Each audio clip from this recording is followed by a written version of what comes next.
just came out this week, although some people got it already. I don't know how they did it. They must have bribed somebody.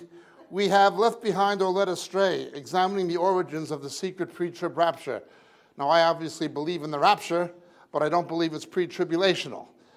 Many of my friends and brethren do. I'm absolutely convinced on the basis of Scripture it doesn't. People never believed this up until 100 years ago or so, thereabout. It's simply not a biblical concept, but many true believers do believe it. I would simply invite them to consider the evidence. It contains Joel Richardson, myself, Pastor Joe Schimmel, and some others, filmed both in America and in Great Britain. We just examined the historical evidence for pre-tribulationism and the biblical evidence, and to see that there is none. It was simply an invention. Nonetheless, be that as it may, time to move on. Pastor Marco today asked me to speak about the Olivet Discourse, specifically from Luke's version, from Luke chapter 21, commencing in verse 5. We have, of course, looked at the Olivet Discourse many times. We have a teaching called the caveats, the warnings of the Olivet Discourse, based mainly on Matthew 24. We've looked at Matthew 25, the wise and foolish virgins, in light of the Song of Solomon. The Song of Solomon is what is read in the synagogue on the Saturday of Passover week when Jesus was giving that teaching. Jesus was simply taking what was being read in the temple and in the synagogue, still read in the synagogue, that very week, and explaining how it teaches about his return. We have a teaching dealing with that. But today I've been asked to look specifically at Luke, specifically at Luke's version in Luke 21. By way of background, Luke, of course, was a convert to Judaism, but he's the only ethnic non-Jew. Ethnically, he was a non-Jew, although converted to Judaism before Jesus came. And he wrote from a Greek perspective. The Greek view of history and the Greek way of recording history was more linear, more like ours, more chronological. While the Hebrew view of history was more thematic. If you look at the Old Testament, you'll see parallel accounts, almost synoptic accounts, in Kings and Chronicles. Chronicles is trying to show the history of what happened during the reign of those kings, while Kings, the books of Kings, are trying to show it from the perspective of biography, the biography of the kings themselves. They're both telling the same story from different aspects. Well, it's the same thing we read about in the Gospels. Mark 13 is the most concise presentation of the Olivet Discourse, Jesus teaching about his return. Most scholars believe in Markan priority, that Mark was written first, historically. Matthew is written to Jews, and Jesus is trying to deal with things that concern Jews most specifically in Matthew, that Jews would have understood easier than non-Jews, as opposed to Luke, who was trying to take concepts that Jews would have known and explain it to non-Jews. So you have a difference. Matthew 24 and 25 is very long, and it's all in one place, although it does reiterate some of the last days teaching from Matthew 10 is put into a last days format in the Olivet Discourse. It's basically Matthew 24 and 25, some of it quoting or recycling the teachings of Jesus from Matthew 10.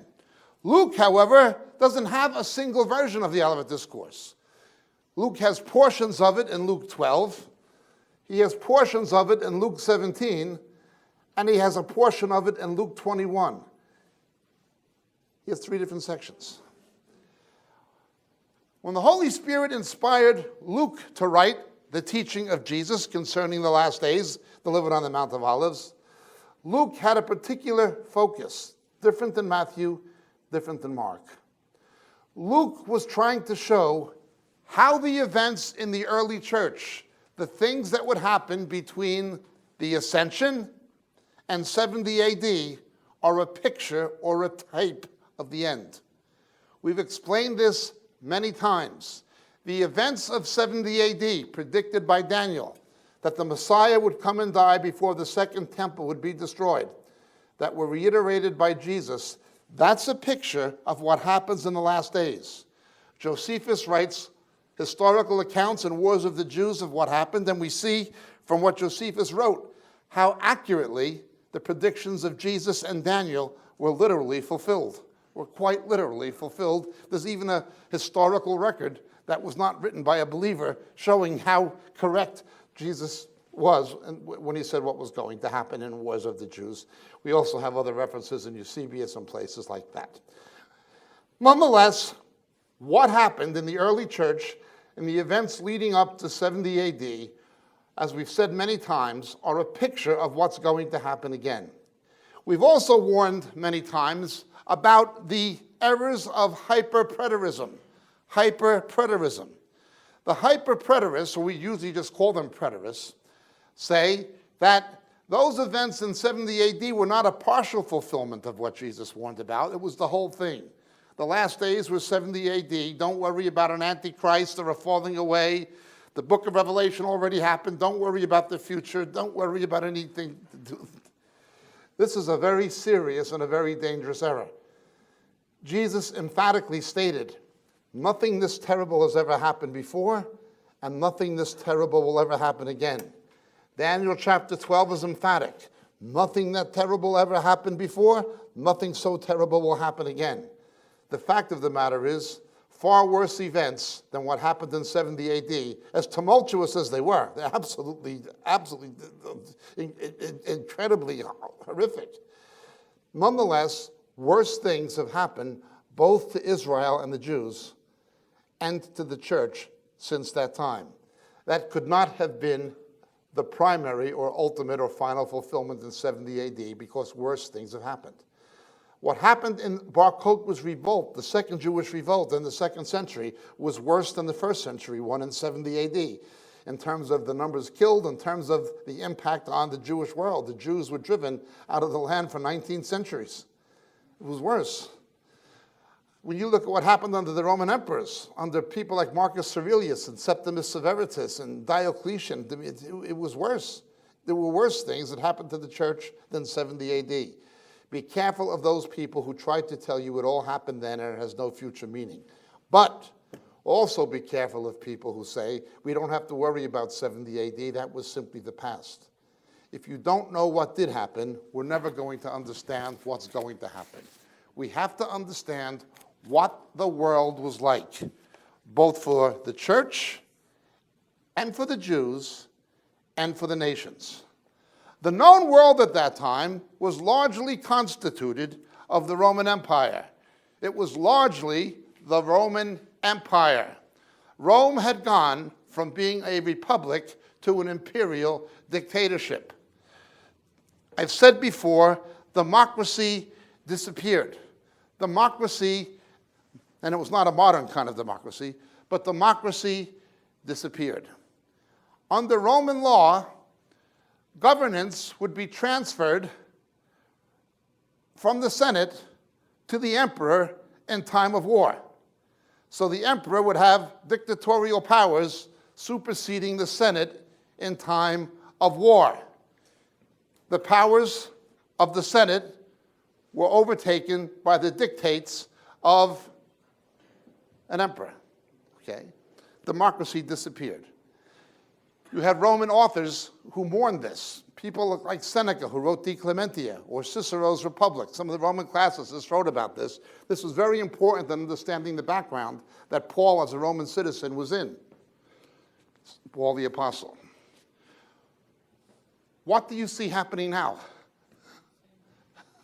Same thing. A treaty with Iran. The Constitution says only a president can make a treaty with the Senate approving it by a 2/3 majority. No, now you need 2/3 of the Senate opposing it. The president can just make it unilateral.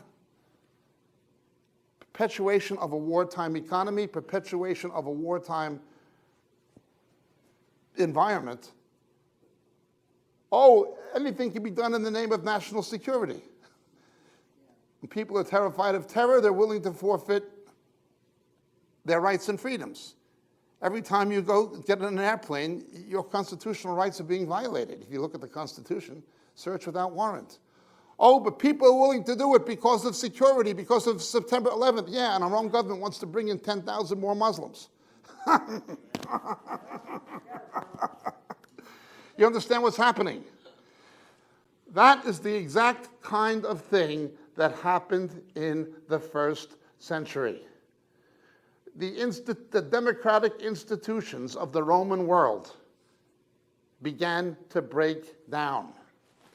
I've been warning for years, and I'm certainly not the first one or the only one, that our models of government and economy in the English-speaking, particularly the Protestant democracies, were all based on Judeo-Christian principles. For all their faults and mistakes, the Puritans in England understood democracy could only work if it was based on biblical principles and if we were governed by men who were governed by God. The founding fathers of America, for all of their faults and mistakes, understood it could only work if we were governed by men who were governed by God. Somebody with a 5th grade education could read the Declaration of Independence. Okay? We hold these truths to be self-evident, that men are endowed by their Creator. The Declaration of Independence and the Constitution are both theistic documents. Somebody with a 5th grade education could pick up the Constitution or Declaration of Independence and read it. Okay? Somebody who could read Latin could stand outside the British Parliament in London and read Pater Noster Quies and Coelius, Our Father who art in heaven. Everybody knows democracy was based on scriptural principles. Now today, we're told it's not. We are told it's not. You simply have the disappearance of democratic institutions. So we have the nations were all ruled by Rome.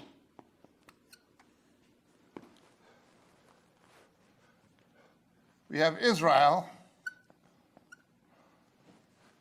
and we have the church.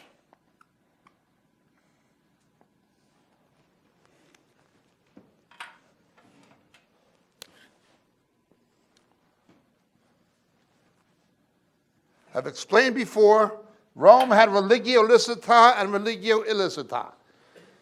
You could have a licensed or legalized religion as long as you joined the imperial, interfaith, multicultural religious system of the Pantheon of Rome.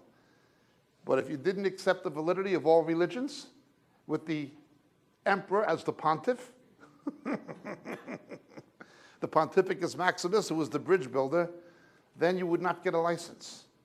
Originally, the church was protected by Judaism. But once the Jews who believed were excommunicated from the synagogues, they lost their license and were persecuted. That is what is going to happen again. Every religion will be okay except for ours. Now, let's understand this. The nations. Decline of democracy.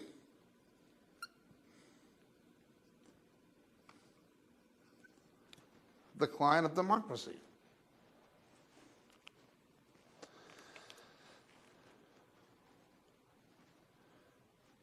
Read with me, please, Luke 21, beginning in verse 5.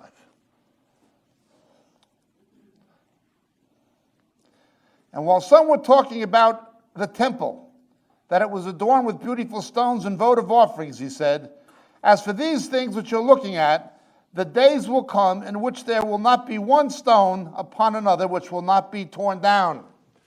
Now remember, Peter tells us the stones of the temple are pictures of believers. We are the stones not made with human hands, 1 Peter 2:5. Remember, Jesus said, if these remain silent, the stones will cry out. If the Jews don't proclaim me to be the Messiah, the Christians will. You understand?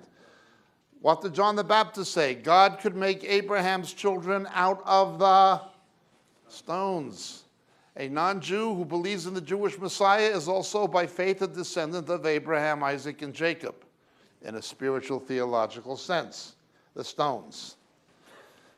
Somehow there's going to be an attack on the temple. 7 times the New Testament calls the church the temple. The church as we know it will not exist. It's what Daniel calls the shattering of the power of the holy people. but there will be a rescue called the harpazo, the rapture. Let's read. He speaks of what's going to happen.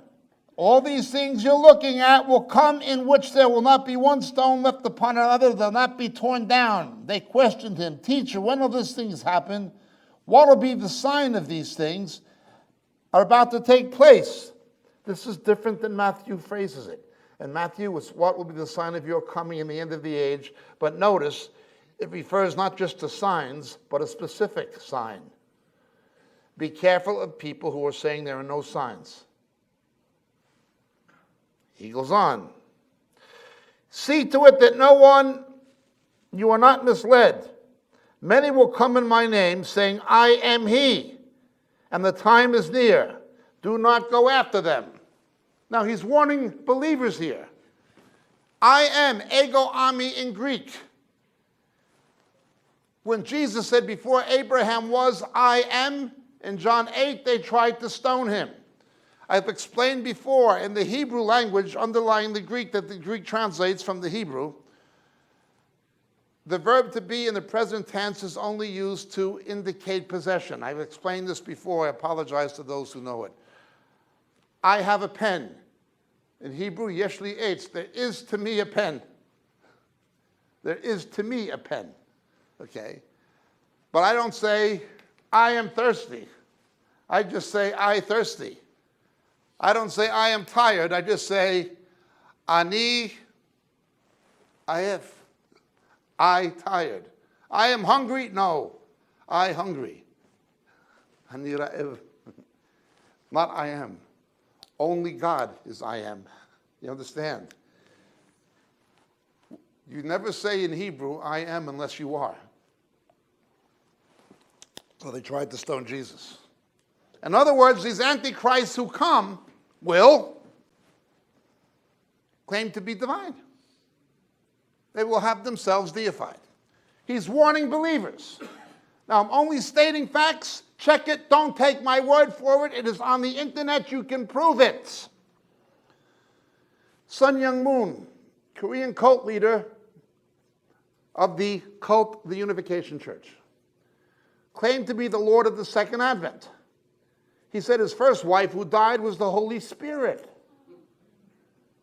He said that Jesus failed in his mission and he came to succeed where Jesus failed. In his book, The Divine Principle, his cult owns the Washington Times newspaper, a right-wing Republican aligned publication. Okay. Sun Myung Moon was embraced by Tim LaHaye publicly. Sun Myung Moon was embraced and lauded as an unsung hero by the late Jerry Falwell. Sun Myung Moon gave $2.3 million to Liberty Evangelical Christian University. And major evangelical professors and theologians, I'm only stating facts, people like Ed Hinson and others, sat there, said nothing, did nothing. They were perfectly happy for an antichrist to be called an unsung hero at Liberty University, a man who was having himself worshipped as Jesus Christ. These are people who say they're born again, going along with this. This is what Falwell did.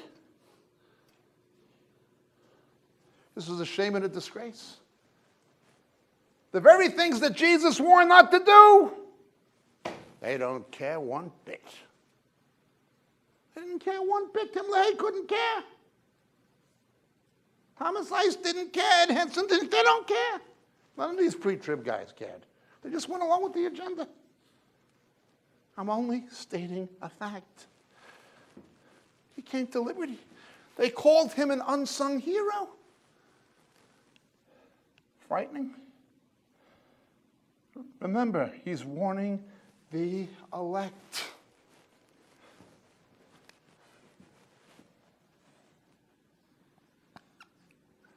Beware of auto-deified antichrists. Oh no, Tim LaHaye said he's all right. Ed Hinson would have said something if it was wrong. Oh, no, no problem. Jerry Falwell said it was all right. He came to liberty. He's a hero. He's an unsung hero. What do you mean he's a convicted felon and a cult?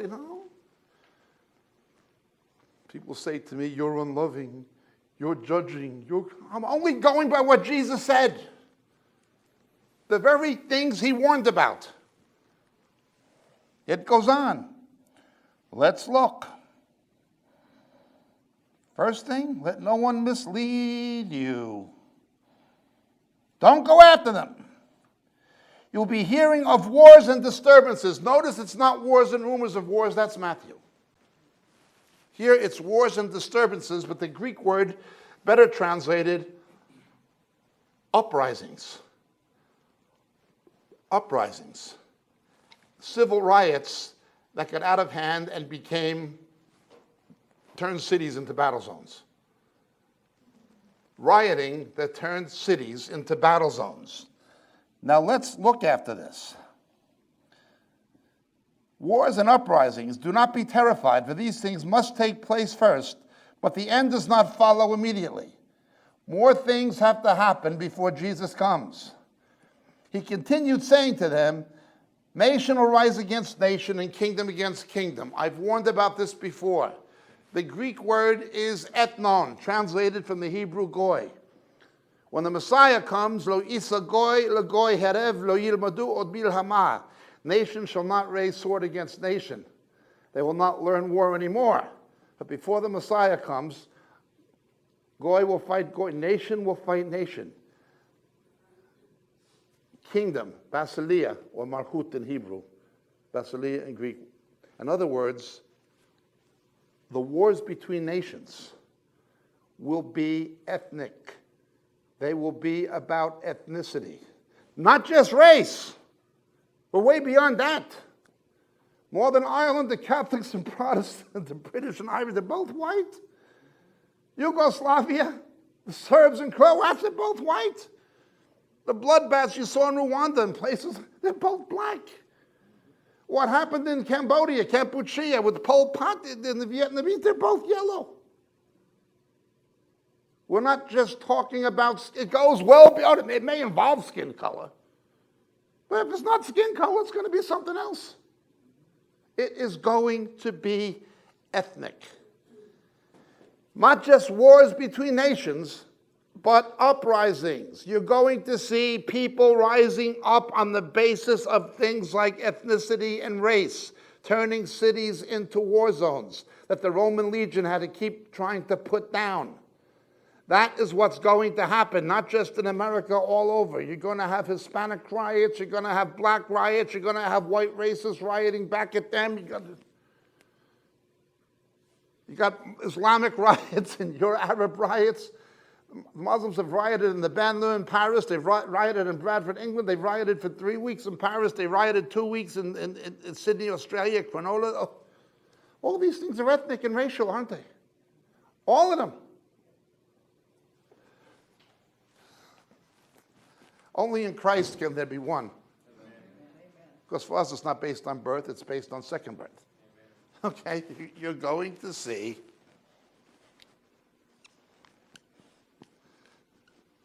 ethnic hatred and violence.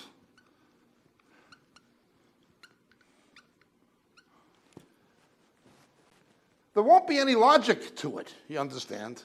There won't be any logic to it. There's no logic to it. No logic. There's no logic.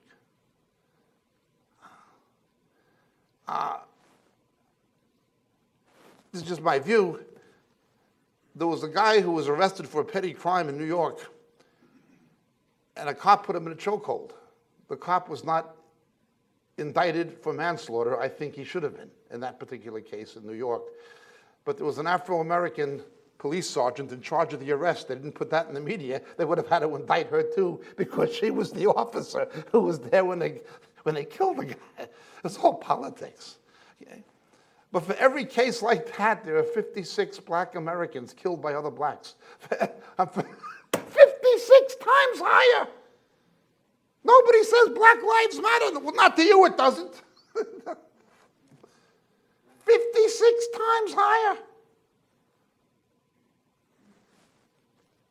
But if somebody of another race does it, that guy, what's his name, the Zimmerman, the Hispanic guy killed the black guy, then it's all racial. He was Hispanic, black killed a black or Hispanic killed a Hispanic, nobody would care. The media wouldn't even report it. The media wouldn't even report it. But as soon as it becomes something they can make ethnic or race, it's going to get more and more like that. It won't make any sense to anybody except to the people caught up in the hatred and the stupidity of it. But that was continually happening in the Roman Empire. You had it with the ethnic German tribes, you had it with the Celts, you had it with the Idumeans, you had it with the Jews. It was always some ethnic thing. Okay. Let's continue. These guys were told in verse 8, will say, the time is near. Don't go after them. Notice they will be teaching imminency. There will be people in the church teaching the myth of imminency. The Lord can come at any moment. I've explained multiple times. We should all live our lives as if Jesus can come at any moment, because he can come at any moment for me. He can come at any moment for you. Can the Lord come tonight? He can come tonight for any one of us. The doctrine of imminency does not depend on the timing of the rapture.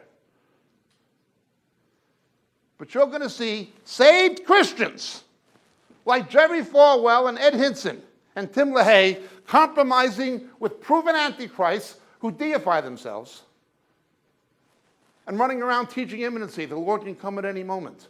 No, the Lord is not coming for the church until we know who the Antichrist is. Amen.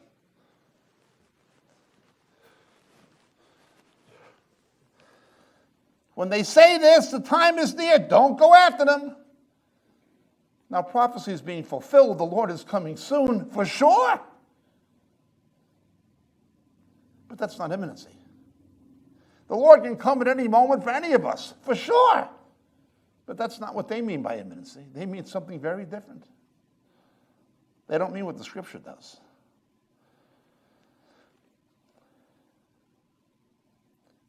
The end does not follow immediately. There will be great earthquakes in various places. Increase in seismic phenomena. This is incredible. The Roman historian Tacitus writes about the increase in earthquakes and seismic activity throughout the Roman Empire, which was most of the known world at that time in the 1st century. An increase in earthquakes, which in modern terms we would express not only in terms of their frequency, but being registered progressively higher on the Richter scale. Tacitus said these things were ominous. They were some kind of supernatural sign. This is a pagan Roman. Rome was hit by a devastating earthquake. The city of Rome itself was hit by a devastating earthquake at 51 AD. Josephus writes about these earthquakes all over the place, increasing, and people were becoming terrified, not knowing what was going on. There were major earthquakes in Crete, in Samos, in Laodicea, in Hierapolis, in Colossae, in Campania, in Smyrna, in Miletus, in Chios. Colossae and Hierapolis were completely destroyed. To this day, I can show you, if you come with us on our Bible study tour next year, to the 7 churches in Revelation, we take you to Laodicea, because Laodicea was destroyed in the same earthquake, but it was rebuilt. I can show you a mound. Under there is Colossae, and I can show you a depression. Under there is Hierapolis. That's where they were. They were never even rebuilt. They're still under there. Never even been excavated. Laodicea was rebuilt and then excavated. Whole cities, major cities destroyed. all over the Roman Empire. Just kept happening. Josephus recorded it. The pagans noticed it. Look with me, please, to the book of Acts, chapter 16, verse 26.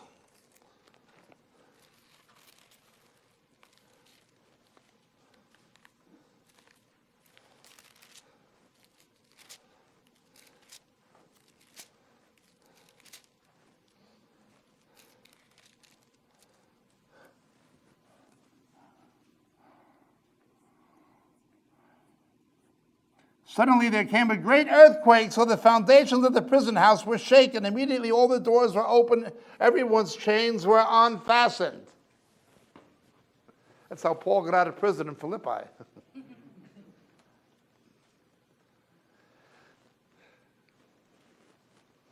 The judgments of God exercised through nature can have a spiritual meaning in the last days, you understand? So do the cosmic phenomena. An increase in seismic activity.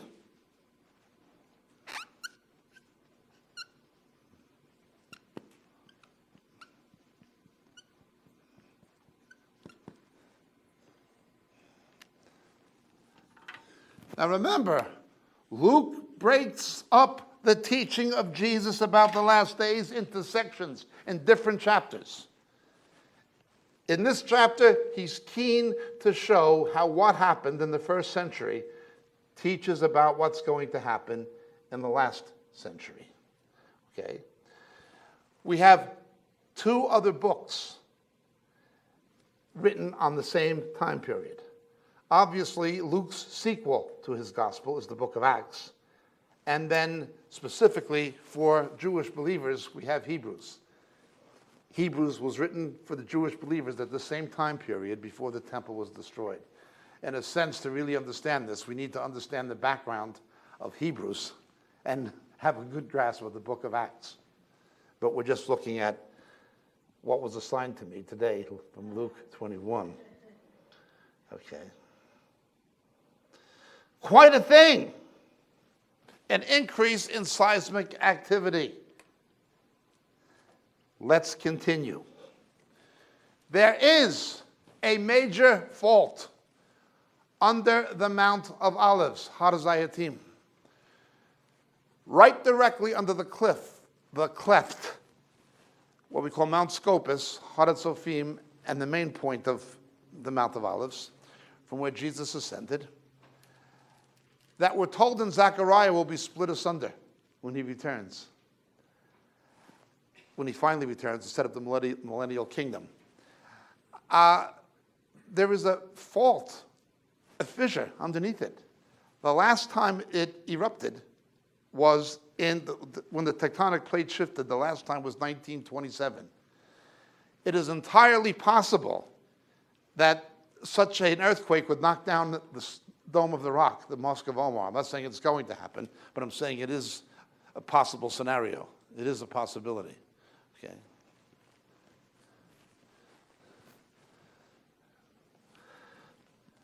But then he talks about famines and plagues. Actually, most of the earliest manuscripts in Greek don't contain plagues. Let's concentrate on what it says about these famines in Luke chapter 21. Food shortages. Tacitus wrote that under the reign of Claudius, the food shortages became so serious that in the city of Rome itself, there was only 15 days' supply of food. They were down to 15 days' supply of food. Other places were hungry because the food was being sent to Rome. So the place that had the food only had 2 weeks' worth, 15 days' worth, according to the Roman historian Tacitus. Josephus wrote about this. Nonetheless, we read that under Claudius, from Eusebius wrote that under Claudius, the food shortage was throughout the Roman Empire. In fact, it was worldwide. Worldwide food shortage.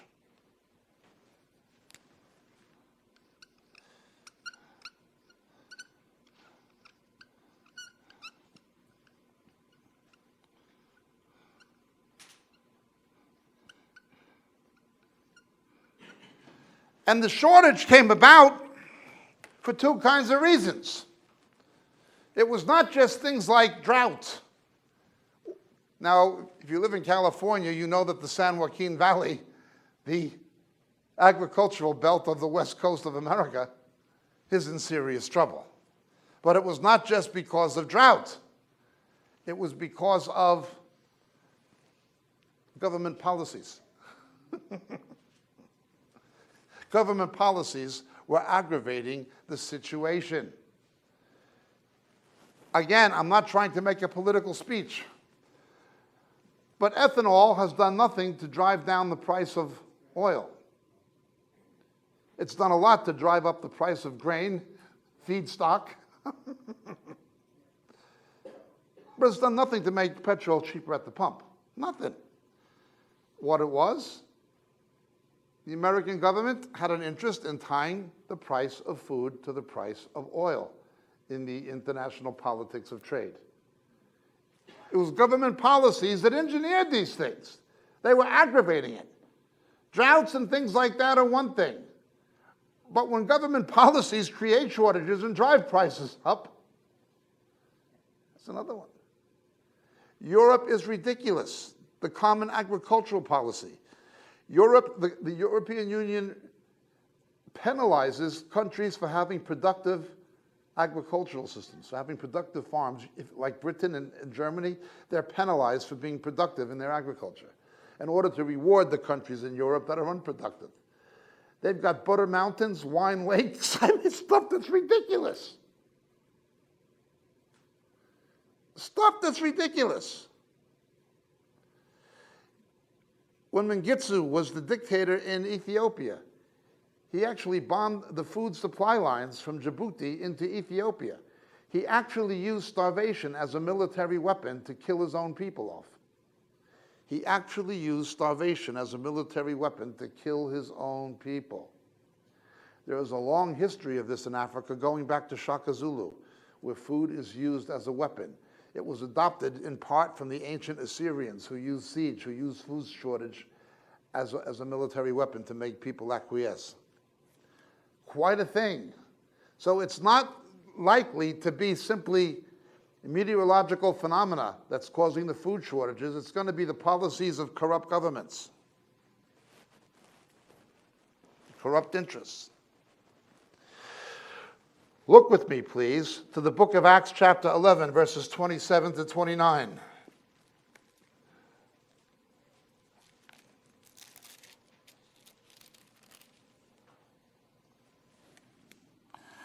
Now at this time, some prophets came down from Jerusalem to Antioch. One of them, named Agabus, stood up and began to indicate by the Spirit there would certainly be a great famine all over the world. And this took place during the reign of Claudius. That is exactly confirmed by secular historians. And that Jerusalem was going to be particularly badly hit. Well, what did the believers do? In proportion that day of the disciples, by means of them, they determined to send a contribution by relief to the brethren living in Judea. 3 years ago, 2.5 years ago, I was in Vietnam. We have a work with the underground church in Vietnam, with pastors. We found out that there were 200 Christian families in the mountains because of a drought with no rice. They eat rice 3 times a day. Food is rice, rice is food. Not much else to eat other than that's what they survive on, is rice. These people were hungry. But they were Hmong, they were tribal people. And they were Christian. The communist government of North Vietnam did not like them because the Hmong were not communists. They had sympathies to the Americans and Australians during the Vietnam War. They were never communists. They had their own tribal and ethnic identity. They're actually anthropological cousins of the Chinese. And a lot of them are Christian. And this village, we had 200 families. Moriel, we went in there and we prayed and we got some money. We had to hire these trucks with very wide wheels on them to get these tons of rice up to the mountains. Then they had to carry them. These guys were skinny little yellow dudes were carrying these sacks 21 miles beyond what the trucks could get up the mountain to get up the, well, we thank God we got the people fed. But it's going to become more like that. You understand? There's going to be needy believers in needy places that are going to rely on other believers to have something to eat. We can't feed the world, but we have to take care of our own kind. You understand? Now remember, these famines, the physical reflects the spiritual. There will be a famine for the hearing of the word of God. Even the kind of teaching you're hearing this morning at this church, this is the kind of teaching the church needs at this time in history. How many churches are teaching it? There's a famine. They're eating junk food. They're getting pop psychology and motivational speaking. They're not getting doctrine. Well, some are, but not a lot. The physical famines reflect the spiritual famines. Well, there's a worldwide food shortage in the world, maybe. It's going to be. There's going to be a worldwide food shortage in the church. Remember in the book of Genesis, there were 7 really bad years, remember? But there were 7 good years when Joseph said, now's the time to get... This is the time to store up for what's coming, you understand? A time is going to come when this is going to be illegal.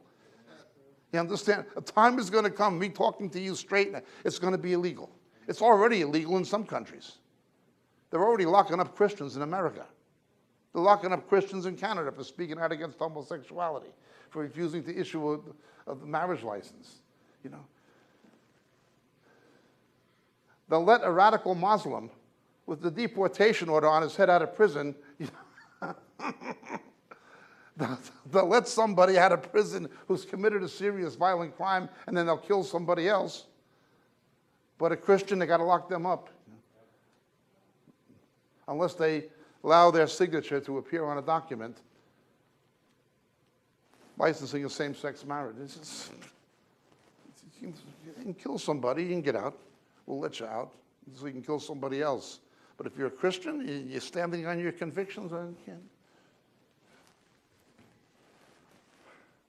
You know, why couldn't she just be suspended without pay, pending further action by the governor or the lead? No, lock her up, she's a Christian.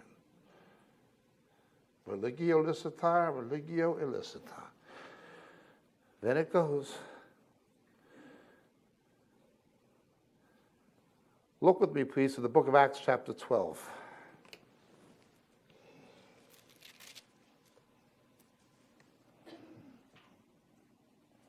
Verse 20. This is in the book Shadows of the Beast. Now he was very angry with the people of Tyre and Sidon, and with one accord they came to him, having won over Blastus, the king's chamberlain. And they were asking for peace because their country was fed by the king's country.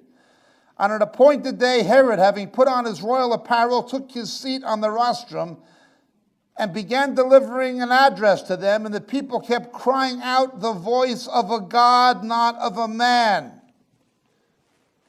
He allowed himself to be worshipped. Why did they worship him? Because that's where they got their food. No one will be able to buy or sell unless they take the mark of the beast. You understand? It's a type of the Antichrist.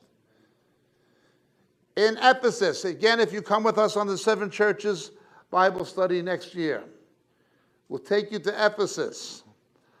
On the Cardio, the street, the promenade leading into the market, the Agora, they used Christians. They tied them to poles on either side of the promenade and set them alight. They used them as human street lamps. They burned them alive. What was their crime? To enter into the Agora, the market, was a sign.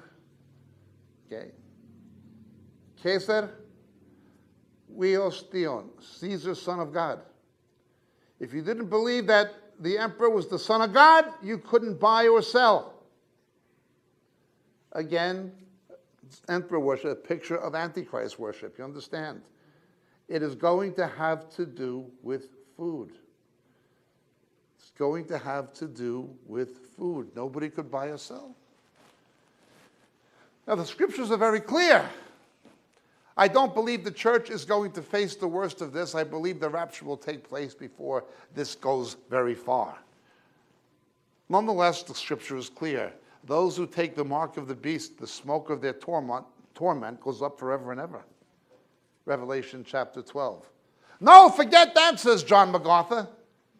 It'll be possible to take the mark of the beast and worship the Antichrist and still go to heaven.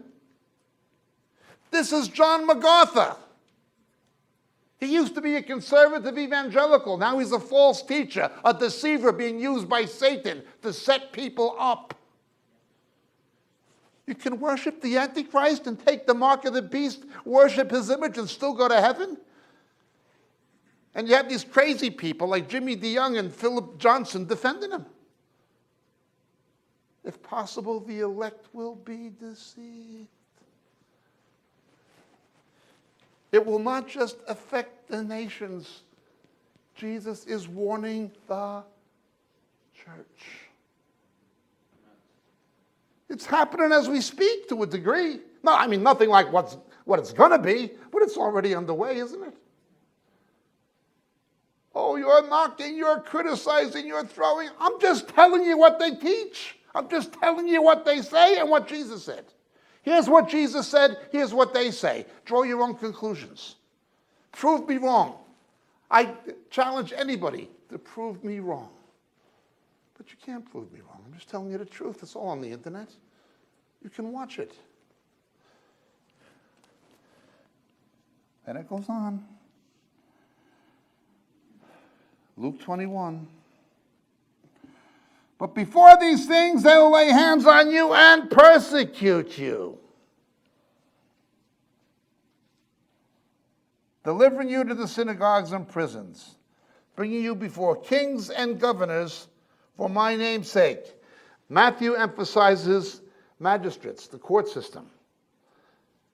Here, Luke emphasizes kings and governors, the political system. It'll be politically motivated persecution.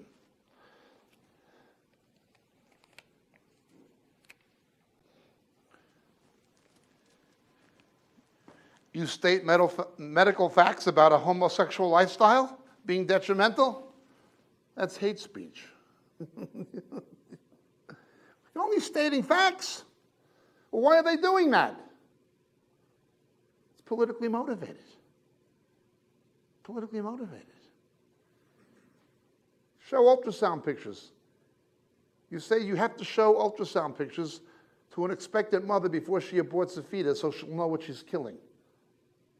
She has a right to make an informed decision. No, she doesn't. Say the radical feminist groups, just kill the baby. I thought you believe in women's rights. Doesn't a woman have a right to know what she's doing medically? Shouldn't she see what she's doing and have it explained to her obstetrically what's happening?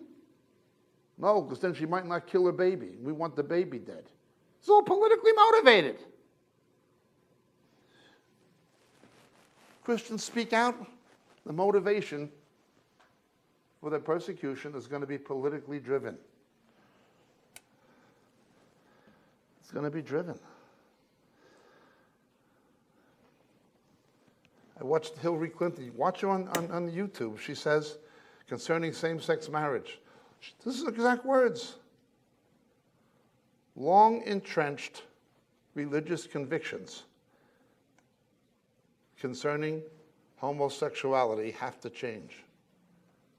She's telling us we have to change the moral teaching of the Word of God as part of a political agenda. She actually states that. Well, Satan's got her soul, and it's very unlikely somebody like that will ever be saved. It's very unlikely people like her or Obama will ever be saved. Very, very unlikely.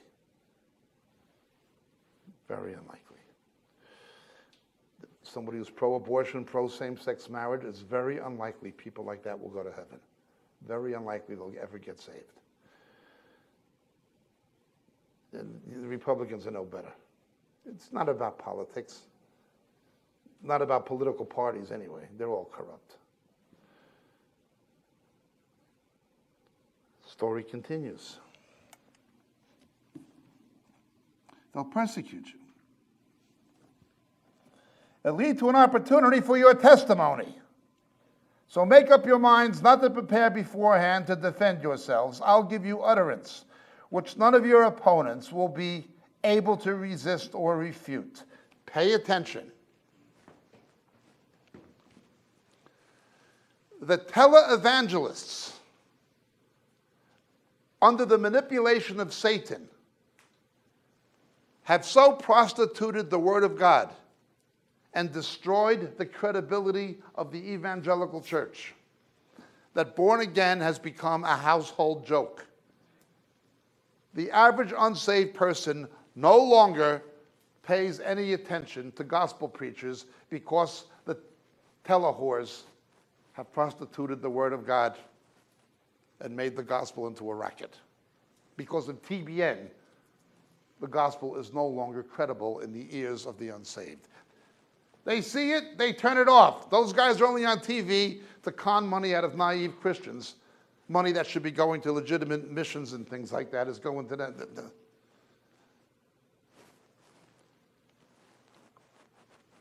Where will the media give attention? A Christian clerk is in jail in the United States for refusing to, that was on every news report every day.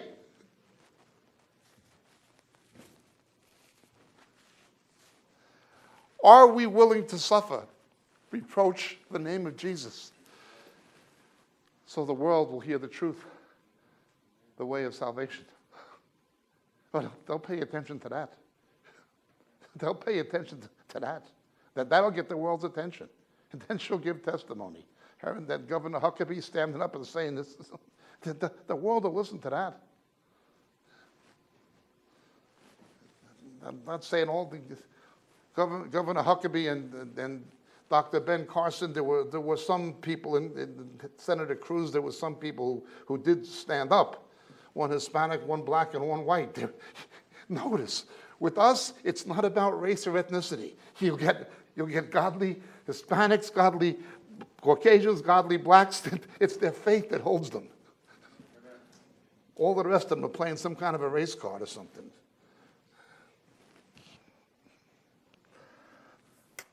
I just pray to God he has mercy on this nation and gives us somebody who's God-fearing, like Dr. Carson or somebody. Not that I'm trying to endorse a politician from the pulpit, but if we don't get some godly leaders in the government, we're finished.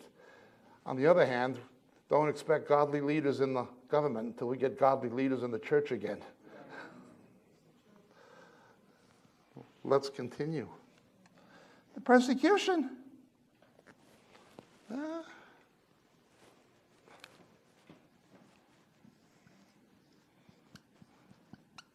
Politically motivated persecution.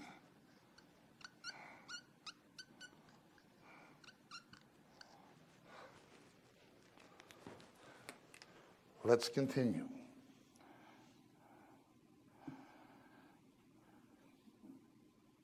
I'll give you utterance and wisdom. None of your opponents will be able to resist or refute. You'll be betrayed even by parents and brothers and relatives and friends. They'll put some of you to death. You'll be hated by all because of my name. Yet not a hair of your head will perish. By your endurance, you will gain your lives. Let's go back 1 month to a hearing in the U.S. Senate in Washington.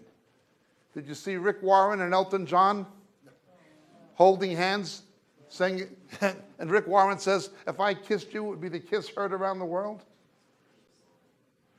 What, Romans chapter 1, Elton John's on his way to hell? Why didn't you tell him the gospel? Tell him to repent, Rick Warren. They're laughing, holding hands like brothers. I kissed you. Tony Campolo, okay with same-sex marriage. Steve Chalk in England, okay with same-sex marriage. Another Christian's going to jail. It's not the opposition from homosexuals that bothers me the most. Romans 1 tells me their fate is sealed anyway. Unless they repent, their fate is sealed. You know what bothers me? Rick Warren. Brian McLaren, the guru of the Emergent Church, who performed the same-sex marriage for his son and his son's husband. Steve Chalk in England. Cliff Richards in England. The pop star. That's what troubles me. What troubles me is Tony Campolo, the so-called brethren, who will line up with them against us.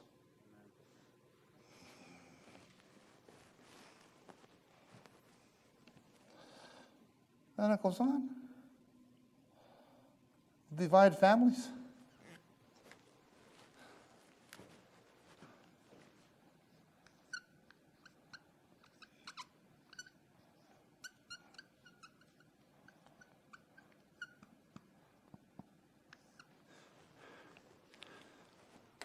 There's nobody I'm completely estranged from at the moment because of my beliefs, but there are certainly cold relationships, and there have been family I've been estranged from.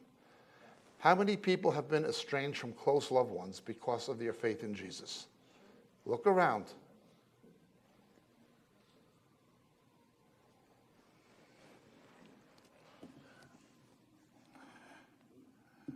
Yep.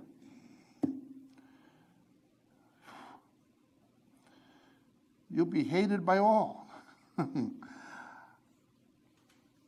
I can tell you how to have unity. We can have perfect unity when everybody else hates you. Israel is a divided society. The Ashkenazi Jews of European descent don't get along with the Sephardic Jews of North African and Oriental descent. The immigrant Israelis, called Olim, don't get along with the native Sabra ones. It's called Sabras. The religious Jews don't get along with the secular ones. It's a society that doesn't get along with itself. The various factions of Israeli society don't like each other. There's only one reason they're together. The Muslims want to kill all of them. If that wasn't the case, I think half of them would kill each other.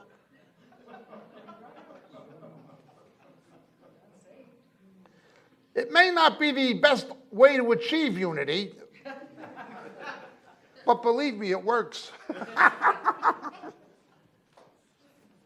Not my ideal. But it works. Let's look.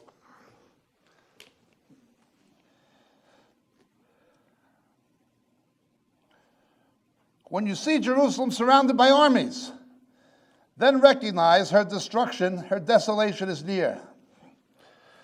Those who are in the mountains, Judea must flee to the mountains. Those who are in the midst of the city must leave.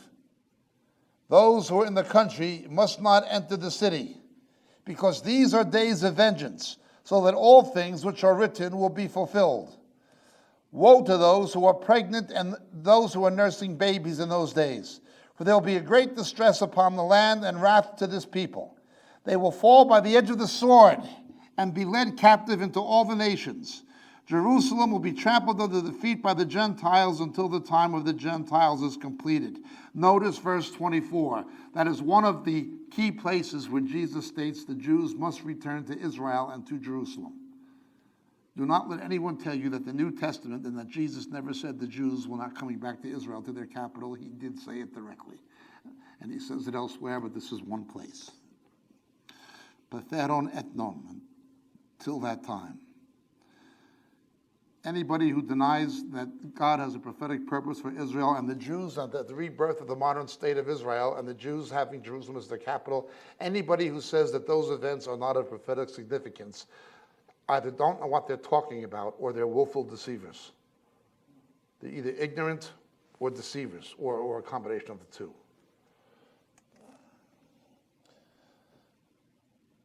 It goes on. These are days of vengeance, so that all things which are written will be fulfilled. Woe to those who are pregnant, those who have babies in those days. There'll be a great distress upon the land and wrath to this people. They'll fall by the edge of the sword, etc. Okay, he goes on, and now he begins talking about the things that were going to happen to the Jews. There will be signs in the sun and moon, and on the earth dismay among the nations, in perplexity at the roaring of the sea and the waves, men fainting from fear and expectation of things which are coming upon the world, for the powers of the heavens will be shaken.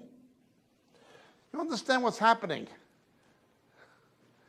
What do you do with $200 trillion of unfunded liabilities? Forget about the national deficit being 18 trillion. That's chicken feed. We live in a global economy where you have 200 trillion. All the wealth in the world is less than 75 trillion.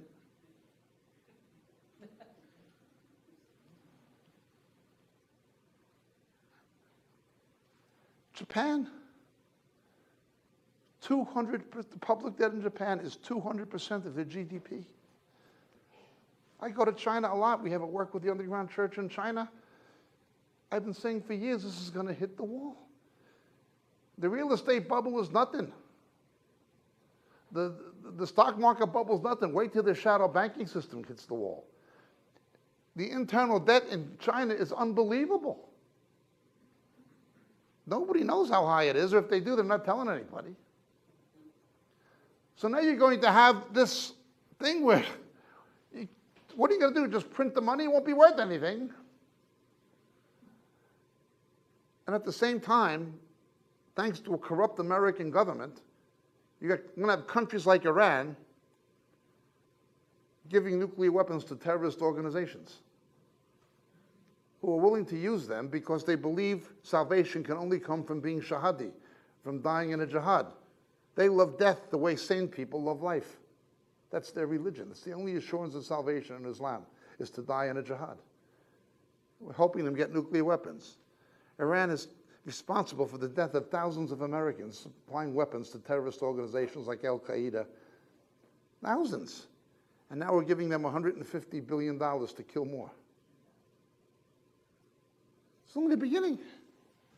Let's go back to wars and rumors of wars, or wars and uprisings. The wars in the first century. It was in the first century that the Romans, as we said, had to keep putting down ethnic uprisings. There was a civil war in Rome itself after Nero committed suicide and after Rome burned. Can you imagine London or New York or Washington burning to the ground, or Beijing? Finally, the Emperor Vespasian comes to power. In this time of repeated wars in Rome, Vespasian comes to power. In the first war, it's the civil war in Rome, where the Flavian dynasty comes to power with Vespasian. Then there's an uprising of the German tribes. But then was the Roman invasion of Britain. It's all the first century.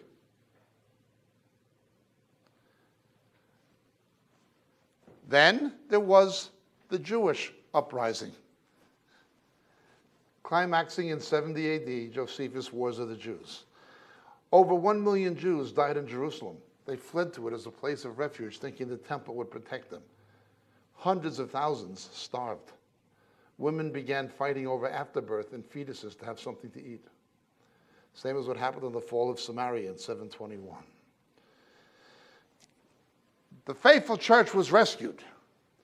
As I pointed out multiple times, if you want to know what's going to happen to the planet after the church is raptured, read Josephus' Wars of the Jews. Read what happened inside Jerusalem after the believers were rescued under Simeon. God's people enter it, but are rescued from it. They don't experience God's wrath, the days of vengeance. But the big war of the first century, the wars that everybody was always on about and rumoring about and getting ready for, and it went on for hundreds of years. It went on for hundreds of years.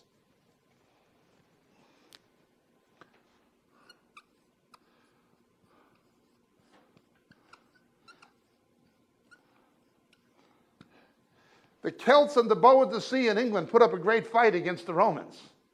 The Jews put up a great fight against the Romans. The Germans put up a great fight against the Romans. But as Daniel said, Rome, that fourth beast, was exceedingly terrible, like iron with teeth crushing the rest of them. The Romans overtook the Germans, overtook the Celts, the British, they overtook the Jews. But who are the Parthians? The Iranians. Persia, Iran.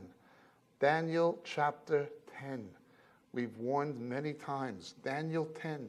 The prince of Persia, a demonic power, is going to get control of Iran at the end of the age and threaten not just Israel, threaten the Western world. Finally, this thing went on so long, it went on for hundreds of years, that it wrecked the economies of both the Persian Empire and the Roman Empire. That's how the Muslims were able to take over everybody. They wore themselves out. That's how the Muslims were able to conquer them. They wore themselves out, so otherwise the Muslims wouldn't have been able to conquer them. The ancient religion of the Persians was Zoroastrianism, not Islam. Islam actually embraced the religion of its enemy. Remember, the Persians are Europeans, they're Aryans. They're cousins anthropologically of the Germans. They're not Semitic people. Jews are cousins of the Arabs, ironically, but the Persians are cousins of the Germans. They're Indo-Europeans. The Europeans live in the Middle East.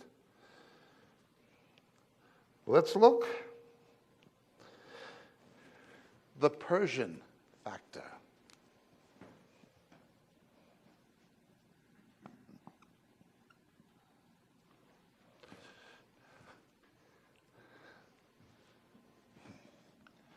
There was a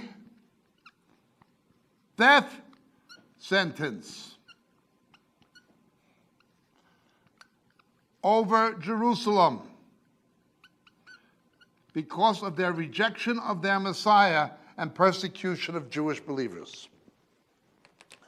They thought God was going to intervene and save them. That did not happen. God intervened and saved the believers. The rest went to the destruction that Daniel and Jesus warned about. The modern state of Israel is under a death sentence. 2/3 of the Jews are going to be killed. 1/3 will survive. The only reason they're going to survive is that unlike in 70 AD, Jesus is going to come back and rescue them. But the only reason Israel will survive is because of Jesus. In and of them and his return. In and of themselves, they are doomed. God only rescued the believers in the first century. And he's only going to rescue the believers in the last century. The rest will face doom. Then it continues. These things with Jerusalem. There will be signs in the sun, moon, and stars, the earth, dismay among the nations in perplexity, roaring at the sea, men fainting with expectation. Can you imagine nuclear terror? Money not worth anything? Nobody knowing what, there'll be fear and anxiety among the nations, none of them knowing the way out. They won't know the way out. They'll dug themselves in so deep under the power of Satan, they will not know a way out. Because there will be no way out, except for the faithful believers. Won't be a way out. They'll have no way out.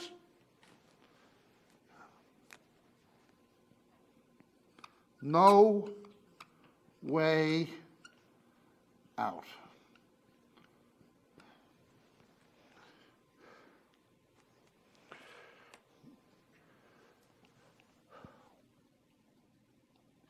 Well, what's it say?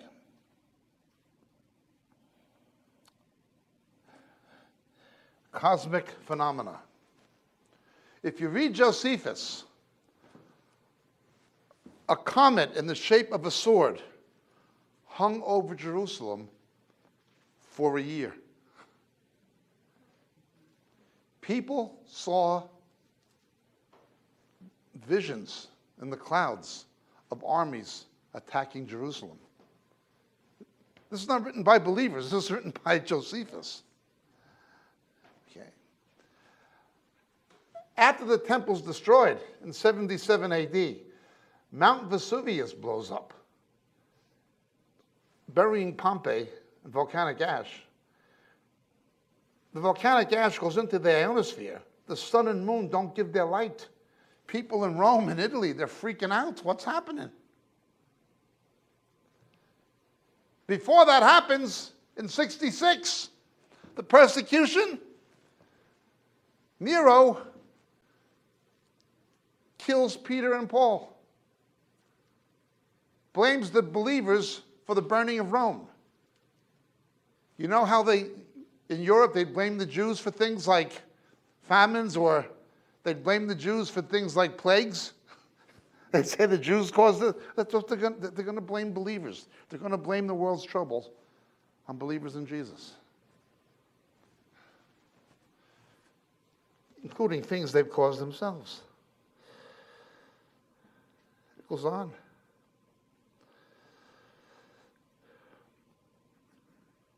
Men fainting from fear, expectation of things that are to come. Then they will see the Son of Man coming. It goes on, more or less paralleling Matthew, telling us these things are going to take place. But we're also told that that day should not come upon us like a trap. Elsewhere we are told, that day should not overcome us like a thief. As always, forewarned is forearmed. We are supposed to see this stuff coming.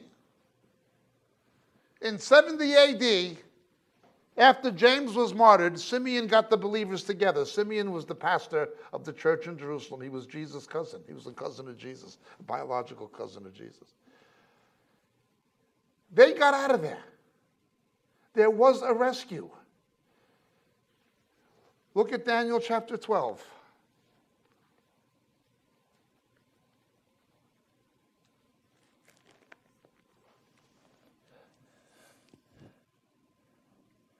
Now at that time, Michael, the great prince who stands over the sons of your people, in verse 1, will arise.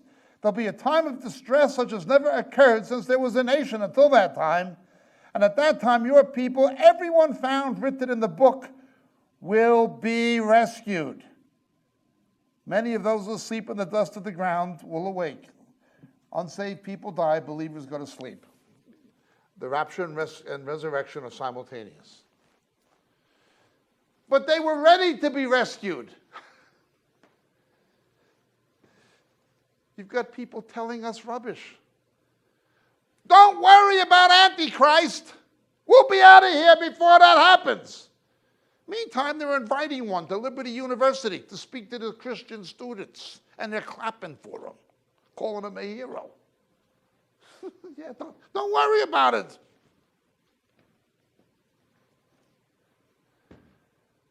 There's going to be engineered food shortages.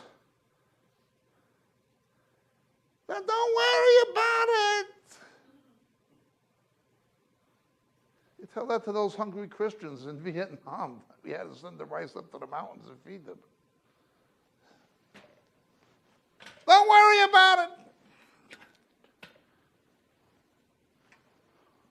Iran, don't worry about it. Jesus will be here by Tuesday.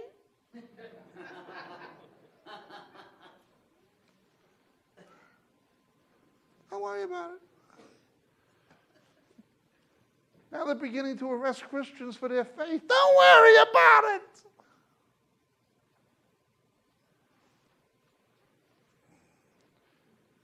Don't believe those people. If you want to know what's going to happen in the last century, Look at what happened in the first century.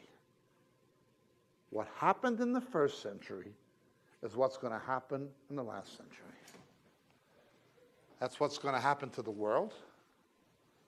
It's what's going to happen to Israel and the Jews. And it's what's going to happen to the church. That's the way it was. That's the way it is. That's the way it's going to be. That is why the Holy Spirit inspired Luke to write his account of the Olivet Discourse the way he did. Remember what Jesus said. Let no one deceive you. Amen. God bless. Thank you, Jacob.